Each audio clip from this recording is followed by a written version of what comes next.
la fiabilité et la consommation d'un moteur. Si les constructeurs automobiles vantent la puissance et le rendement thermique de leurs moteurs, une grande partie de ces données est trompeuse. Dès aujourd'hui, nous explorerons la technologie des moteurs à travers une douzaine d'épisodes.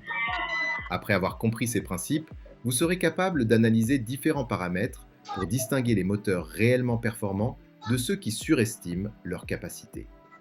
N'oubliez pas de liker. Aujourd'hui, nous commencerons par la structure et les principes de base d'un moteur. Voici un moteur miniature.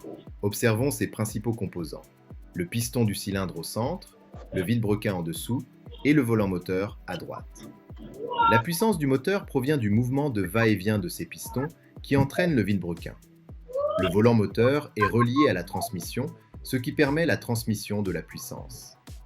La chaîne bleue à gauche est la chaîne de distribution qui synchronise la rotation de l'arbre à cames avec celle du vilebrequin. L'arbre à cames contient des cames qui ouvrent les soupapes d'admission et d'échappement à l'entrée de l'air. Examinons d'abord le fonctionnement d'un moteur à piston monocylindre. Voici les composants. Le piston, les parois du cylindre de part et d'autre, le vilebrequin en dessous, l'injecteur de carburant en haut à gauche et l'arbre à cames. À gauche se trouve l'arbre à cames d'admission, à droite, l'arbre à cames d'échappement et en dessous, les soupapes d'admission et d'échappement. La bougie d'allumage est au centre. Deux courses du piston, une montée et une descente, constituent un cycle, également appelé cycle à 4 temps.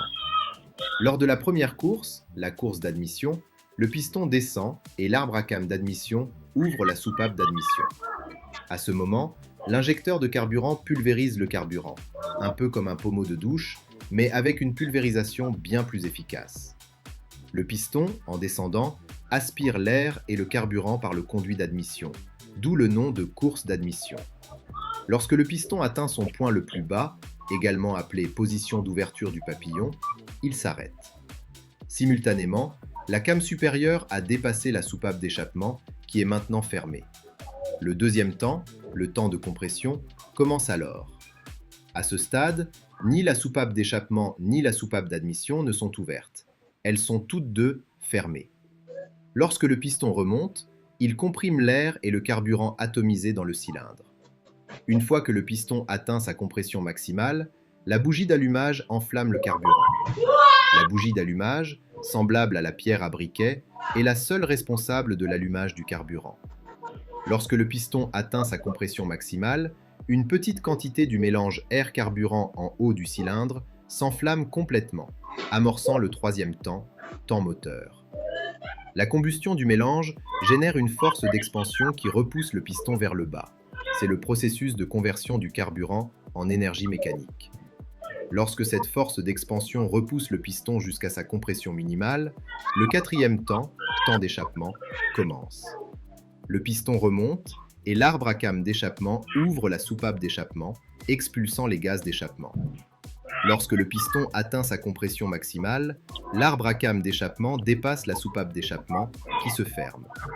Simultanément, l'arbre à cames d'admission atteint la soupape d'admission, amorçant le premier temps, temps d'admission. Lors de la descente du piston, la soupape d'admission s'ouvre, aspirant l'air et le carburant dans le cylindre. Tant que le moteur tourne, le cylindre répète continuellement son cycle à 4 temps. À chaque cycle, le vilebrequin effectue 2 rotations. Simultanément, l'arbre à cames, relié par la chaîne de distribution, effectue également une rotation. L'arbre à cames, les cames et la chaîne de distribution fonctionnent de concert pour permettre l'ouverture des soupapes d'admission ou d'échappement lors des temps d'admission et d'échappement. La plupart des voitures particulières modernes sont des 4 cylindres, mais l'ordre d'allumage n'est pas fixe. Les bougies d'allumage s'allument successivement, 1, 3, 4, puis 2, afin d'assurer une alimentation électrique continue. En effet, la puissance du piston d'un cylindre est générée uniquement pendant le temps moteur. La puissance générée par le mouvement de va-et-vient des pistons lors des autres temps provient en partie de l'inertie et en partie de la rotation des pistons par le vilebrequin. Pourquoi le vilebrequin est-il conçu de cette façon particulière ? Pour cette raison. C'est le principe de base du fonctionnement d'un moteur. Dans le prochain épisode, nous parlerons du démarrage d'un moteur. Les prochains épisodes seront consacrés au moteur Alors si cela vous intéresse, n'oubliez pas de vous abonner à notre chaîne automobile. À bientôt!